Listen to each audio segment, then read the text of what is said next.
a hablar de un libro muy famoso, de un premio Nobel, que es una obra de teatro, o sea, una obra de teatro llevada a las tablas. De hecho, fue escrita como obra de teatro, se llevó a las tablas y posteriormente se publicó como libro.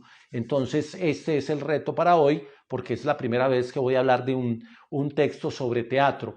Y es un texto que de alguna manera sirve como de preámbulo, de inicio a un tipo de teatro que se llama el teatro del absurdo, que se hizo famoso por allá en los años 40, 50, 60 del siglo pasado en Estados Unidos y en Europa, y que tiene unas particularidades el teatro del absurdo. Por ejemplo, las tramas carecen de un significado, o al parecer carecen de un significado, porque significado no siempre lo van a tener, pero no tienen una linealidad en el relato, o sea, no es una historia contada secuencialmente. Los diálogos a veces son repetitivos, faltan ciertas secuencias dramáticas en las historias, hay algunos rasgos existencialistas, hay cuestionamientos a la sociedad y al ser humano, y se trabaja desde el humor, desde la incoherencia y a veces desde el disparate. Eso es lo que se llama teatro del absurdo, aunque dicen que los griegos ya tenían alguna vertiente hacia ese tipo de teatro.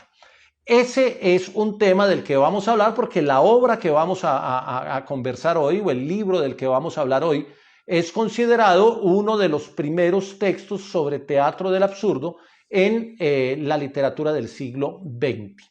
Muy bien, esto pues es como el preámbulo a lo que voy a decir. Lo segundo que voy a decir es la historia del autor. El autor se llama Luigi Pirandello. Luigi Pirandello es un italiano que nació en una casa de familia pudiente, de familia de buenos recursos, era burgués, acomodado y con algunas posturas ideológicas muy claras. Era una familia muy anticlerical y que vivía en Sicilia, en un pequeño pueblo en la isla de Sicilia. Luigi se va a Europa, a Alemania, estudia primero Derecho, luego estudia Letras, empieza en el ejercicio de la docencia y luego empieza a escribir sus primeras obras, que fueron novelas, y empieza a escribir también obras de teatro. Se casa, su esposa, que era María Antonieta, empieza a tener problemas de salud mental y llega por allá en 1919. Tal vez una de las decisiones más difíciles de Luigi es recluir a su esposa en un sanatorio para para personas con problemas de salud mental. Una vez recluye a su esposa, pues tiene un momento de crisis emocional y encuentra la salida a partir de la escritura. En el 24 le pide a Benito Mussolini que lo deje ingresar al Partido Fascista Italiano y allí le entregan la dirección artística del Teatro de Arte de Roma. Y ahí se hizo famoso porque escribió en una de sus obras una frase que dice literalmente: soy fascista porque soy italiano. Y esto generó pues una polémica, y recuerden que Italia estaba pues en ese momento gobernada por el fascismo, pero también había un movimiento contrario al fascismo que empieza a criticar mucho a este hombre, que era un hombre de letras, pero que estaba metido en la política a través del arte.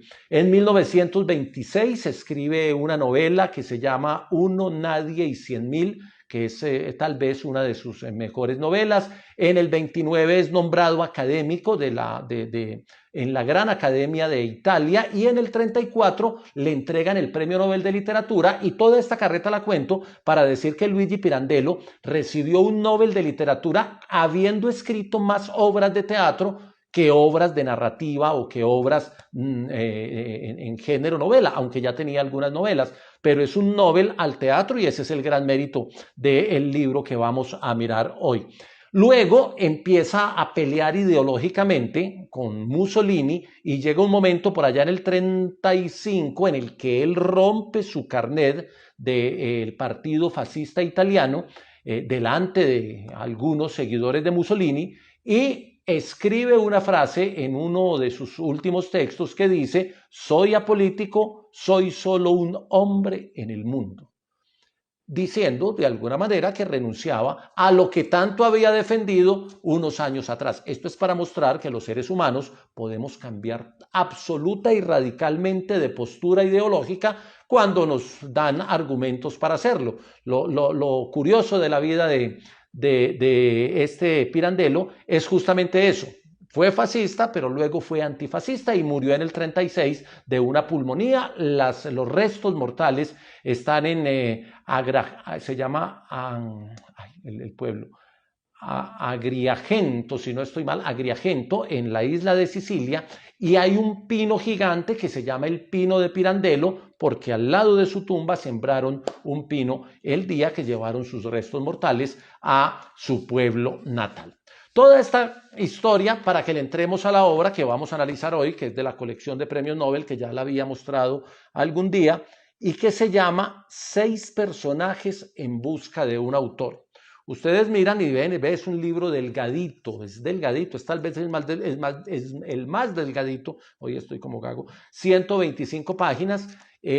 Uno pensaría que es un libro de lectura rápido, pero como es una obra de teatro, es más difícil de leer y sobre todo por el tipo de teatro que está escrito en la obra. Entonces no es un libro de lectura lenta, para quien crea que lo coge, se sienta y es libro de una sentada. No, es todo lo contrario, es un libro que hay que leer con cierta paciencia para entender las lógicas de la historia que envuelve el texto. Yo voy a tratar de organizarlo, voy a tratar de contar la historia de la obra de teatro que está en el libro, pero casi que armada a partir de la lectura, porque está obviamente escrita como teatro, y eso hace que uno se confunda con las escenas, con los personajes, y sobre todo con este tipo de obra donde hay una historia en la que el personaje a veces es personaje de la obra de teatro y a veces es persona dentro de la obra literaria. Eso lo explico enseguida para que no nos enredemos. El 9 de mayo de 1921 se estrenó como obra de teatro, como puesta en escena en tablas, y luego fue publicado el libro en 1925 y es tal vez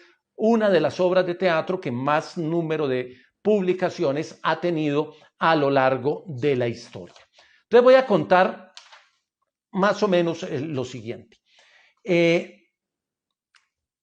En 6 personajes en busca de un autor es la historia de 6 personajes que llegan a una obra de teatro que se está montando, donde hay un director, unos actores y unos trabajadores del teatro. La obra que se está montando se llama El juego de papeles, y es una obra escrita por Pirandello, por Luigi Pirandello, que es el autor de 6 personajes en busca de un autor.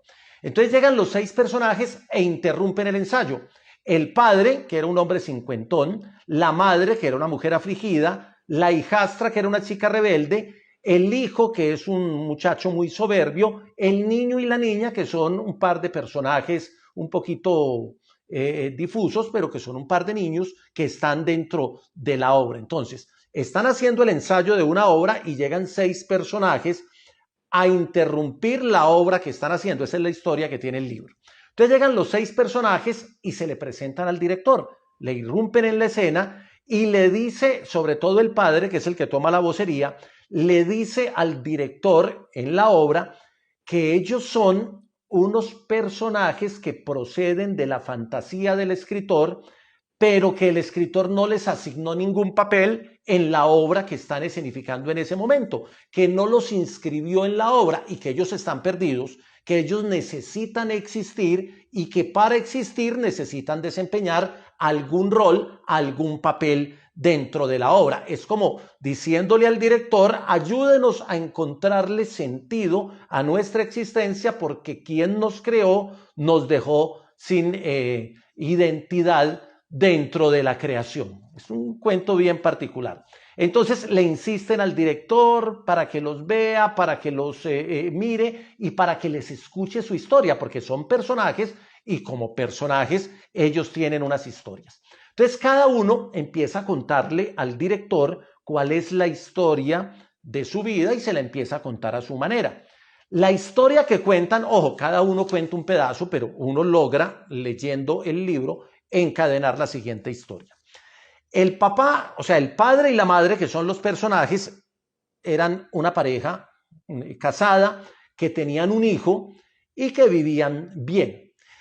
Resulta que la madre tiene un romance con el secretario del padre Y entonces, al tener el romance con el secretario del padre, empieza el conflicto. El padre descubre que la madre está saliendo con su secretario y la deja en libertad para que se vaya con el secretario, pero él se queda viviendo con el hijo. Entonces, en esa segunda relación, la madre tiene 3 hijos y cuando tiene los 3 hijos, fallece el secretario, entonces ella queda viuda de su segunda pareja. La hija mayor, bueno, y entonces la madre se trae a sus 3 hijos a la ciudad para tratar de buscar una salida económica, tratar de buscar trabajo y tratar de seguir adelante. Resulta que la hija mayor, por necesidad, se va a trabajar con Madame Pace, que es una madame en una casa de citas en la ciudad donde el padre es un cliente habitual. Resulta que la madre se da cuenta que la hija está trabajando en esto, se va a buscarla y encuentra a la hija de su segunda pareja, hija del secretario, y la encuentra justo antes de que ella se fuera a la cama con el padre. Y entonces la madre pues evita esa relación y evita que ellos se vayan a la cama. Entonces ahí hay un momento dramático, digamos que el padre queda como afligido, consternado, y finalmente pues le dice a la madre que se vaya a vivir con ella, que él la coge, que se lleve a sus 3 hijos, los hijos del secretario, y que se vayan a vivir todos juntos. Una historia maravillosa. Entonces ya luego van a vivir los 5, que son los 6. El papá que vivía con el hijo y la mamá que trae los 3 hijos de su segunda pareja. Entonces terminan siendo los 6, que son los 6 personajes que están buscando el autor y que así se llama la historia. Entonces, cuando se van a vivir juntos, el hijo mayor, que es el hijo del padre y de la madre, el hijo inicial, obviamente no está contento con que su madre vuelva y con que lleguen otros hermanos medios a quitarle sus privilegios en el hogar y empieza a tratarlos como intrusos, a hacerles mala vida. La madre empieza a suplicarle que cese su hostilidad, que traten de ser una familia que pueda vivir en paz, etc. Hay un drama ahí, el choque entre el hijo que permaneció siempre con el padre y los hijos que llegan del otro lado. Simultáneamente, y ahí es donde uno empieza como a perderse un poquito en la lectura, y por eso digo que hay que leerlo despacio y releer algunas partes, simultáneamente mientras ellos están contándole al director esta historia, que es la historia de vida de ellos, el director está peleando con los actores de la obra que está montando y con los trabajadores del teatro porque no hay una luz adecuada, porque el sonido no funciona, porque el telón no se abre en el momento. Hay un drama en la obra que se está ensayando y en los personajes que están buscando el escritor, que le están contando al director que ellos no tienen identidad y que necesitan ser personajes de una obra de teatro. Y mientras esto pasa, la niña, que es uno de los 6 personajes, se cae a una fuente en el jardín y empieza a ahogarse, y el niño se mata con un revólver en el escenario. Y aparte de eso, la hijastra, o sea, la hija mayor de la madre con el secretario, sale huyendo y muerta de la risa, burlándose de su madre y del padre, que era el primer esposo de su madre. Ahí medio termina la historia y uno queda más perdido y uno dice, pero venga, y entonces, ¿qué pasó aquí? ¿Cuál es el asunto? Porque uno siempre que lee un libro, uno quiere como entender la historia lineal, secuencial, porque como la vida es progresiva, uno quisiera que las historias también. Pero como aquí hay momentos de la obra que se está montando dentro de la obra y de los momentos que están viviendo los personajes que no tienen identidad y que la están buscando, entonces uno termina medio confundido, pero ese es el asunto que tiene en el fondo este libro como contenido temático y que llama mucho la atención. Entonces hay digamos, una crítica muy irónica al tema de la identidad humana. ¿Quién soy? Estoy buscando mi identidad. La pregunta del ser humano todos los días está en los personajes. Lo otro, la confusión entre los actores y los personajes, que ahí trabaja bien la dualidad, cuándo es actor, cuándo es personaje, o cuando el personaje se vuelve actor o cuando el actor se vuelve personaje. La dualidad es una, digamos que la historia es entretenida, es compleja, es dramática, pero plantea la dualidad del ser humano con una obra de teatro dentro de una obra de teatro. No sé si me entienden la idea, pero es la historia de una obra de teatro, pero se arma otra obra que pareciera de la vida real, porque los personajes uno termina creyendo que son personajes reales que llegan a la obra y que están buscando que los ubiquen, pero resulta que al final uno se da cuenta que son como ciertos personajes de la obra que no estaban en la obra, pero que van a entrar al final. Entonces, no hay linealidad en el argumento, acuérdense que por eso empecé hablando del teatro del absurdo, no se sabe hasta dónde llega la historia de lo real o de lo ficticio, o si todo es ficción, ahí uno queda medio perdido. Todo lo que pasa en la obra es más a partir de los sentimientos de los 6 personajes que están llegando al teatro. Entonces hay rabia, hay rencor, hay humillación, hay arrepentimiento con esa historia que les conté del padre, la madre y los hijos de aquí, los hijos de allá. Entonces finalmente uno queda como con la sensación de que todos son personajes de la obra literaria, pero hay unos que son personajes de la obra de teatro que está dentro de la obra literaria. Y finalmente creo que es el gran planteamiento, y con eso puedo tratar de redondear la idea, uno termina entendiendo que todos los seres humanos en algún momento somos personajes, que nos disfrazamos, que perdemos nuestra identidad y que tratamos de entrar al mundo del teatro a representar alguna acción.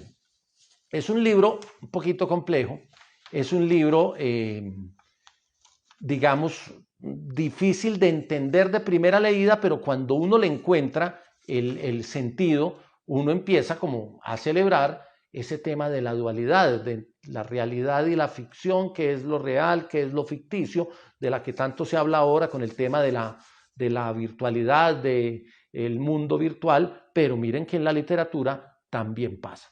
Es enredadito, pero es muy agradable cuando uno lo logra descifrar, hay que leerlo y a veces hay que hacerle mapa a los personajes y a las situaciones, pero recuerden que esto le da entrada al teatro del absurdo, que es un género del teatro que plantea ese tema del disparate o de la incoherencia en las historias, y esa es la gracia del libro en su fondo. Odio el arte simbólico en el que la representación pierde todo movimiento espontáneo para convertirse en máquina. Es una de las frases que me llamó la atención. El drama es la razón de ser del personaje, es su función vital necesaria para existir. Los personajes existen por su drama, lo está diciendo un personaje dentro de la obra de teatro. Es decir, el personaje vive a partir del drama. Si el personaje no es dramático, no es personaje, y esa es una pista para quienes intentamos escribir alguna historia e inventar algún personaje. Si no hay drama, no hay personaje. Una más, un hecho es como un saco, vacío no se tiene en pie. Un hecho es como un saco, vacío, no se tiene en pie. Los hechos son vacíos. Esa es otra línea ahí para trabajar. Y bueno, hay otras frases que no voy a leer porque se nos alarga el tiempo, y los martes del libro, hemos dicho, tratan de ser de 20 minutos exactos para conversar. No sé si me enredé un poquito, es la primera vez en 29 capítulos que traigo teatro, había traído narrativa. Para los que me conocen de hace muchos años, que por aquí hay algunos,